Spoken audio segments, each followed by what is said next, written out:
안녕하세요. 반갑습니다. 비트코인 뉴스 팡입니다. 2020년 7월 1일 비트코인 뉴스 전해드리도록 하겠습니다. 도움이 되신다면 좋아요, 구독, 댓글 달아주시면 감사하겠습니다. 투자에 관련된 정보들은 참고사항일 뿐이고 좋으니 아니니 투자하실 때 여러분들 스스로 꼭 판단하시고 결정하시기 바라겠습니다. 뉴스 브리핑 시작해보도록 하겠습니다. 올해 암호화폐 시장 승자는 디파이라는 언급의 기사가 있는데요. 2017년 ICO 열풍과 유사하다라는 평가를 하고 있습니다. 그 내용 자세히 살펴보도록 하고요. 그리고 페이스북과 R3, IOTX, 이 기밀 컴퓨팅 컨소시엄에 합류했다라는 소식인데요. 블록체인 기술 융합을 지원한다고 합니다. 그리고 블록체인의 가치는 투기가 아닌 사회 문제 해결에 있다라는 기사가 있고요. 바이낸스 거래소가 암호화폐 지갑 업체인 스와이프를 인수했다라는 소식이 있습니다. 그리고 나스닥 상장 채굴 기업인 이방이 암호화폐 거래소 사업을 추진한다라는 소식이 있습니다. 블록체인 기업인 소라미츠가 지역 디지털 화폐 바큐를 출시했다라는 소식이고요. 이종구 자율규제위원장이 이 객관적인 실명 확인 계좌 발급 조건이 마련되어야 된다라고 특검법 시행령 토론회에서 언급을 했습니다. 그리고 가락동의 농수산물 시장에서 이 디지털 기술 접목한 스마트 마켓으로 탈바꿈한다라는 소식이 있습니다. 관련된 소식들 잠시 후에 자세히 살펴보도록 하겠습니다. 우선 첫 번째 소식 보도록 하겠습니다.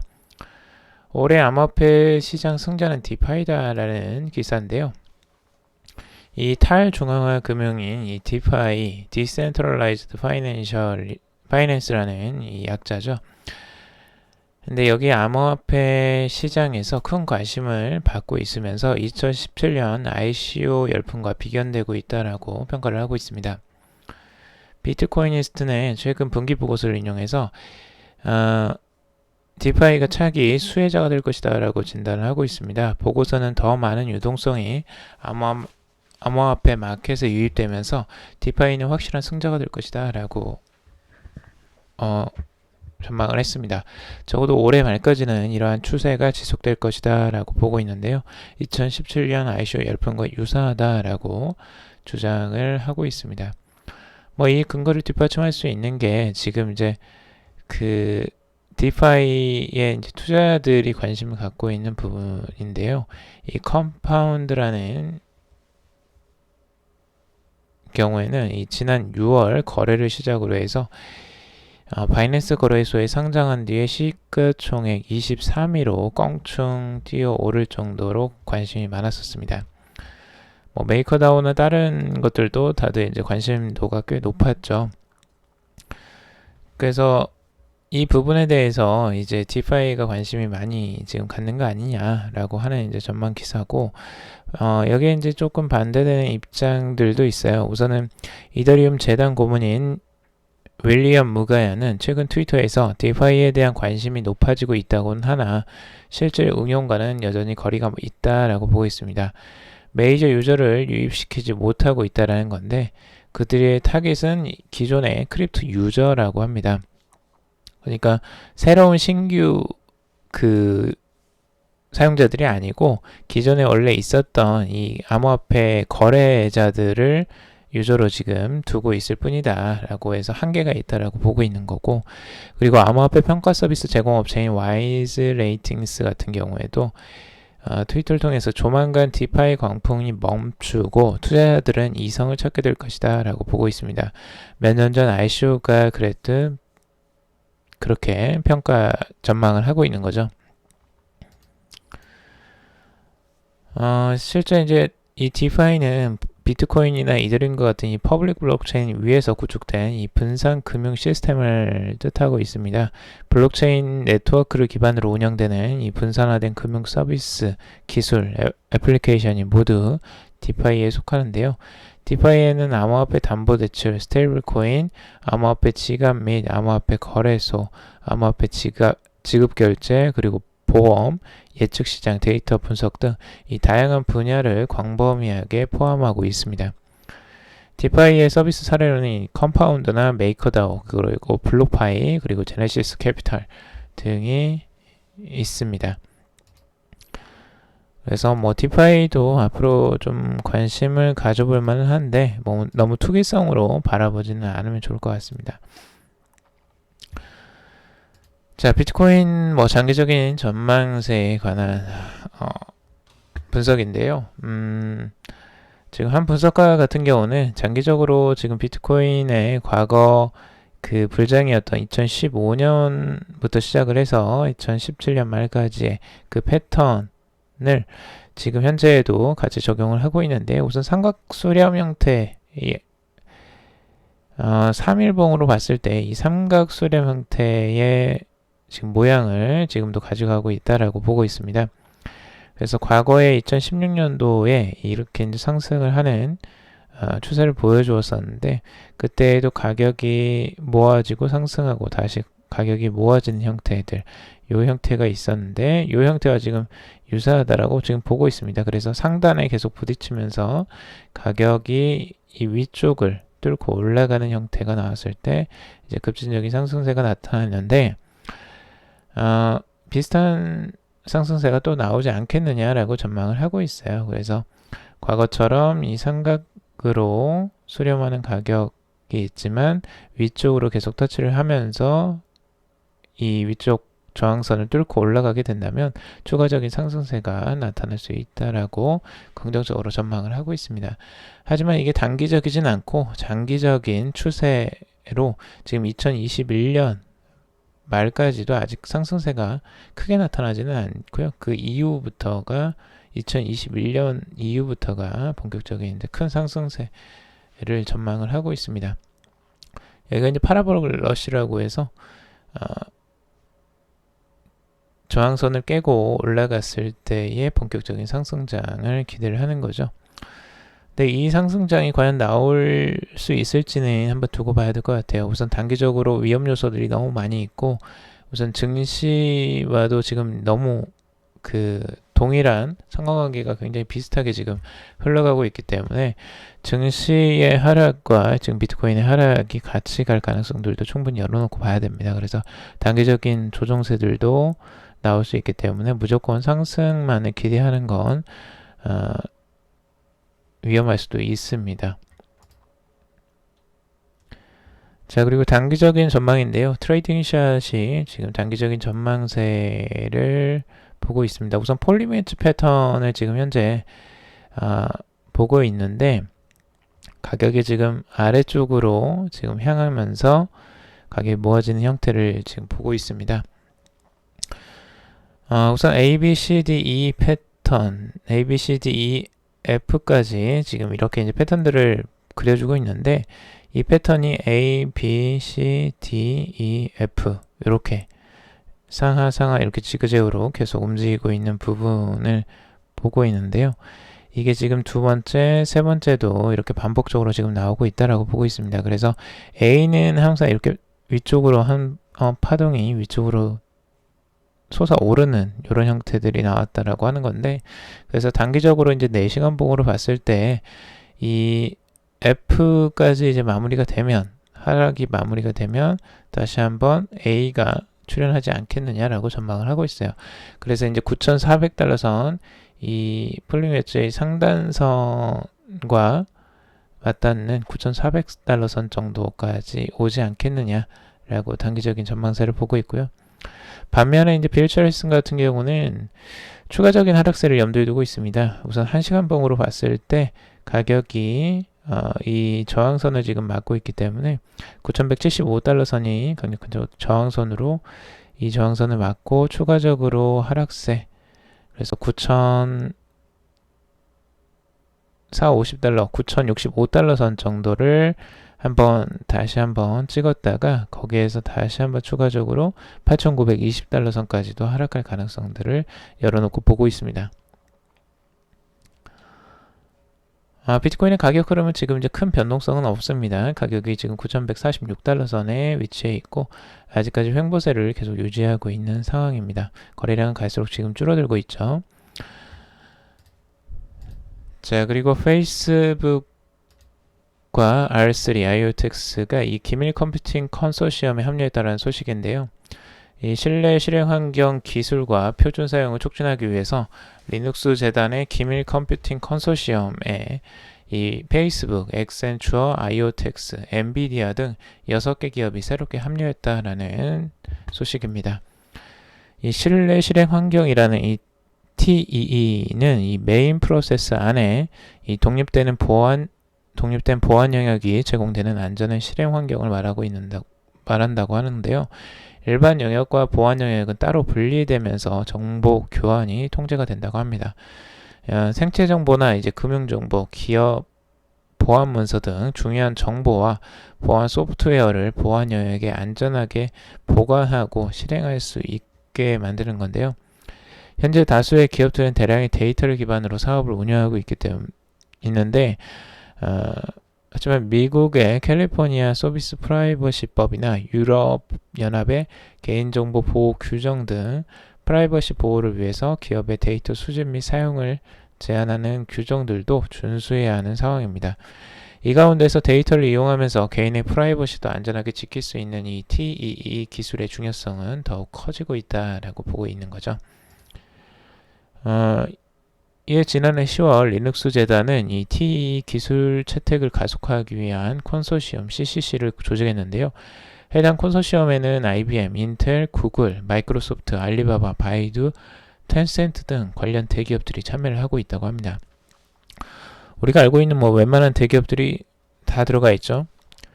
그래서 얼마나 이게 중요한 기술인지를 우리가 알 수가 있습니다. 그만큼 이제 보안 영역과 그리고 일반적인 영역을 따로 분류해서 지금 보관하는 형태들의 기술인데 이런 기술들은 앞으로 더욱더 많이 필요해 보입니다. 자, 그리고 블록체인의 가치는 투기가 아닌 사회문제 해결이다라는 기사인데요. 지금 알리바바 자회사인 엔투파이낸셜의 장고페이 부회장이 이 말을 한 건데요. 블록체인의 가치는 투기가 아닌 사회문제 해결에 있다라고 말을 했습니다. 사회문제 해결책으로 블록체인이 주목받고 있다라고 보고 있는데요.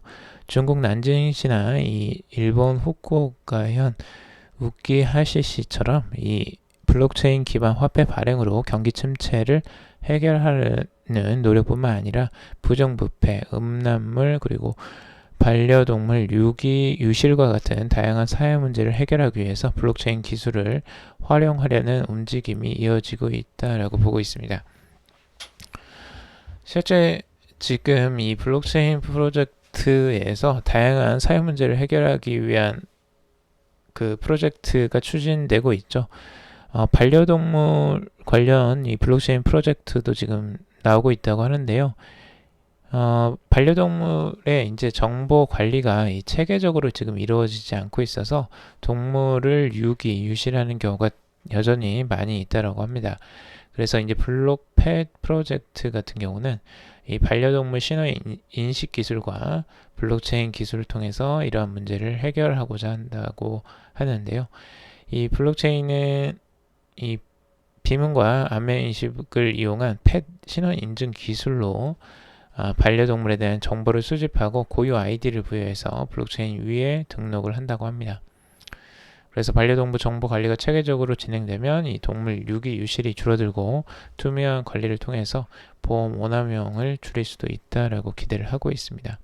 그래서 이런 사회적 문제들을 실제적으로 해결하는 게 이 블록체인의 가치다라고 보고 있는 거죠.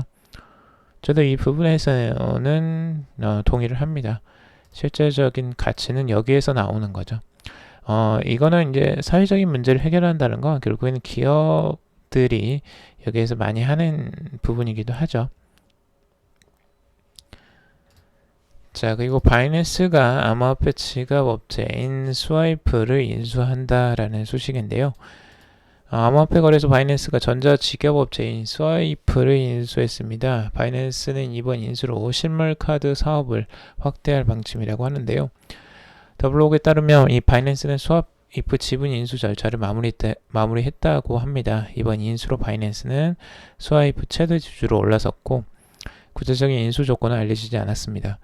우선 바이낸스는 스와이프 인수를 통해서 지난 3월에 공개한 바이낸스 카드 사업을 확대할 예정이라고 하는데요. 바이낸스 카드는 이 사용자가 카드로 물건을 구매하면 바이낸스 거래소에 충전되어 있는 잔액이 차감되는 체크카드입니다. 그래서 이 카드 사업을 확장하기 위해서 지금 이 스와이프라는 암호화폐 지갑 업체를 지금 인수한 것으로 지금 보고 있습니다. 이번 인수로 인해서 이 암호화폐 스와이프의 가격 또한 급등을 단기적으로 했는데요.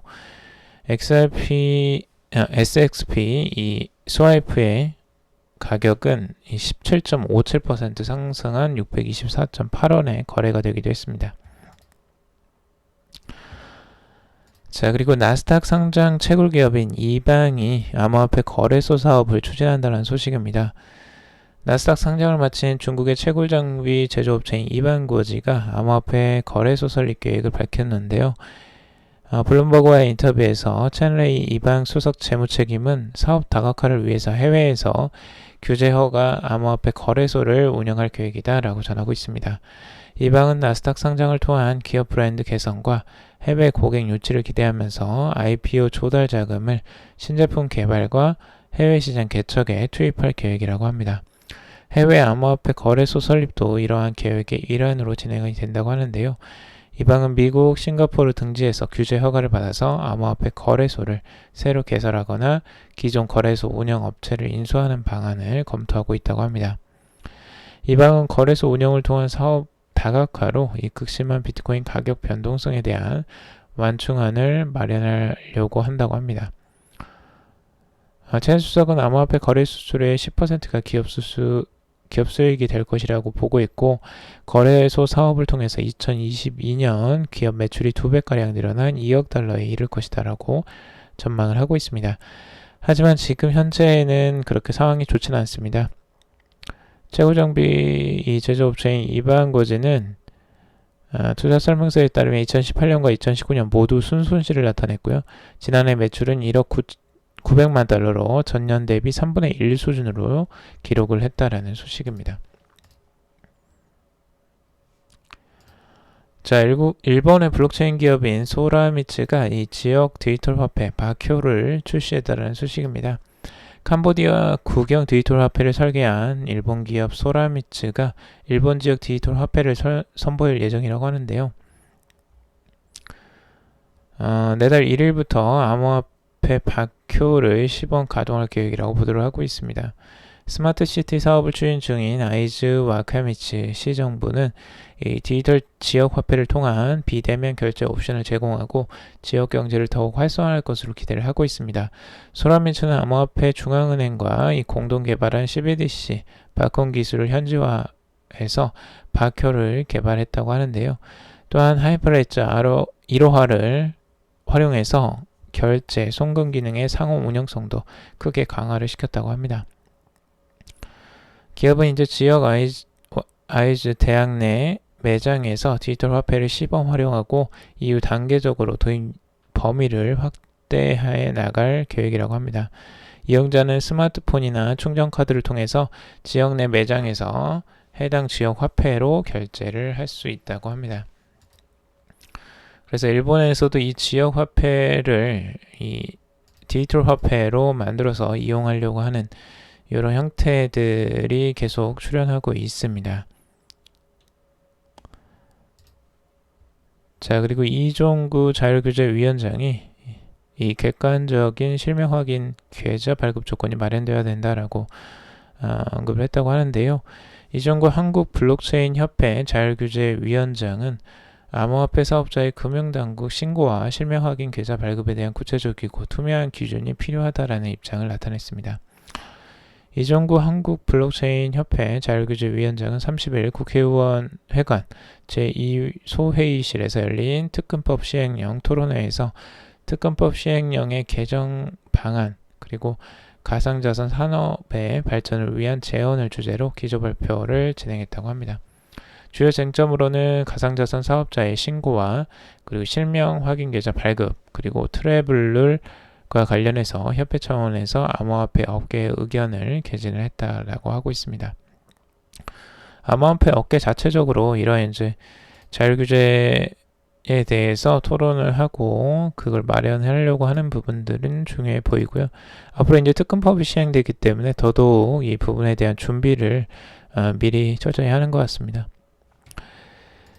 자, 그리고 가락시장에서 이 디지털 기술 접목한 스마트 마켓을 다시 접목을 한다라는 소식입니다. 가락동 농수산물 시장이요, 이 블록체인 등 최신 IT 기술을 통한 스마트 마켓으로 다시 태어난다라는 소식인데, SK CNC에서 이 서울시 농수산물 식품공사의 가락시장 스마트 마켓 구축 종합계획 연구 용역 사업에 착수했다라고 30일 밝혔습니다. 이번 사업을 통해서 농수산물 산지 수확부터 배송, 하역, 거래, 품질 검사, 도소매 판매 등 유통 전 과정에 인공지능, 그리고 빅데이터, 블록체인, 클라우드 등 디지털 기술을 접목해 스마트 시장 청사진을 수립할 계획이라고 합니다. SKCNC는 이 온라인 화상 거래 등 다양한 거래 방법에 대응할 수 있는 거래 플랫폼을 구축해서 유통 비용을 줄일 계획이라고 합니다. 여기 전동지게차와 무인 이송차 등 시장 내 물류 효율화를 지원해서 하역, 이송, 배송도 획기적으로 개선이 된다고 합니다. 그리고 블록체인 기술을 활용해서 이 식품 이력제와 온습도 센서 조절 장치 등 콜드체인을 도입한 이 농수산물 신선도 관리 시스템도 구축할 예정이라고 하는데요. 이를 통해서 소비자의 먹거리 안전성을 높일 계획이라고 합니다. 그리고 빅데이터 기반 유통정보 시스템으로 이 대량 거래가 되는 농수산물 도매 유통에서 물량, 가격 등 유통 정보를 제공해서 물량이 일시에 집중되는 현상을 완화할 예정이라고 하고 있습니다. 농수산물 수급과 이 가격 안정성에 도움을 줄 것으로 기대를 모으고 있고요. 그리고 센서가 이 처리 시점을 인지해서 쓰레기와 폐기물 수거를 요청하고 이 지능화된 사물 인터넷으로 이 시장 건물이나 상하수도 정기 보안 등을 관리해서 운영 비용을 줄이고 안전사고도 예방할 수 있다고 합니다. 그래서 SKCNC는 디지털 트랜스포메이션을 통해서 시장 환경이 개선되고 나아가 가락시장이 지역 관광 명소가 될 수 있을 것으로 내다보고 있습니다.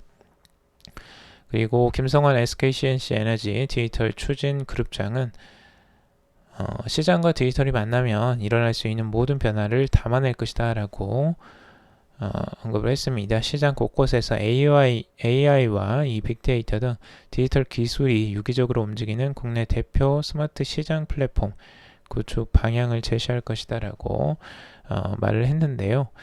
앞으로 지금 이런 형태들이 앞으로 많이 출현할 것 같아요.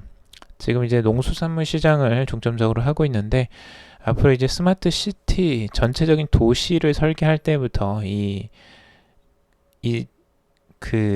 디지털 기술을 접목을 해서 들어갈 가능성이 굉장히 높습니다. 지금 뭐 중국에서도 이미 이런 사업들을 추진하고 있는데요.